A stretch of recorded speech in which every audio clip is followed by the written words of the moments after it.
Pour nous, la mission de Jib, elle est vraiment, à travers la technologie, de permettre aux personnes en situation de handicap d'être inclus. On le fait à travers des outils qui sont accessibles techniquement et accessibles financièrement. C'est hyper important aussi pour nous, cet aspect.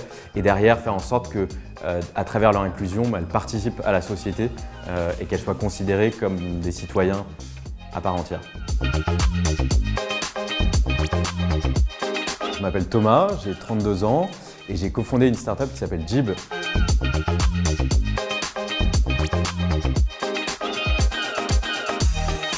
Jib, on développe des solutions technologiques qui sont dédiées aux personnes en situation de handicap moteur et surtout les personnes qui sont lourdement handicapées, c'est-à-dire qu'ils ont une limitation au niveau de leurs membres inférieurs et également au niveau de leurs membres supérieurs.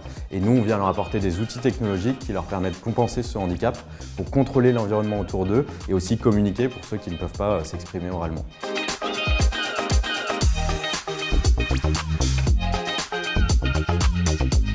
La genèse de Jib, elle a commencé suite à mes études. Je suis sorti d'une école de commerce. Je m'étais passionné pendant mes études sur le sujet des objets connectés. J'en avais même fait mon sujet de mémoire et j'avais voulu continuer dans cet univers-là et aussi m'installer en Asie. Et en fait, je suis allé m'installer en Corée du Sud, à Séoul, pour rejoindre une start-up qui développait des outils dans cet univers-là. J'étais passionné par le sujet et en même temps super frustré de voir qu'on développait des outils technologiques pour un public qui n'avait pas de problématique, qui avait un usage purement gadget de la technologie.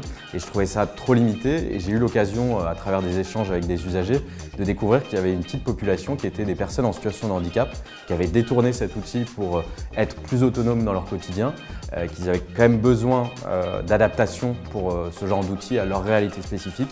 Et c'est comme ça en fait que l'idée de Jib est née. Et donc je suis rentré en France avec ça dans mes valises il y a 7 ans pour créer la boîte qui existe maintenant.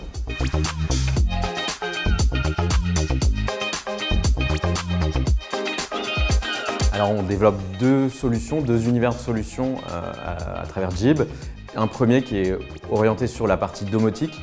On vient équiper des particuliers chez eux, mais aussi des résidences médicalisées pour faire en sorte qu'une personne en situation de handicap, elle puisse à la fois contrôler son logement malgré sa pathologie, mais également pouvoir entrer et sortir de son logement en autonomie. Et donc ça va être par exemple contrôler l'ouverture de sa porte, pouvoir prendre son ascenseur, pouvoir ouvrir la porte de son immeuble, contrôler aussi l'interphone et donc vraiment être complètement autonome dans son logement pour venir compléter en fait l'action d'aidants humains qui viennent aider pour toutes les autres tâches du quotidien. Donc ça c'est notre premier univers. Et le deuxième univers, c'est sur la partie communication. En fait, il y a beaucoup de pathologies qui affectent la capacité d'expression orale. On parle notamment de la maladie de Charcot qui est assez connue. Il y a d'autres pathologies comme la paralysie cérébrale ou la sclérose en plaques qui peuvent avoir ce genre d'affectation. Et là, on vient apporter un outil qui va être contrôlé, donc une tablette qui va être contrôlée avec les yeux, qui va permettre à la personne de communiquer à travers cet outil pour s'exprimer auprès de ses proches, pouvoir suivre une éducation de manière ordinaire ou se maintenir dans l'emploi pour un adulte.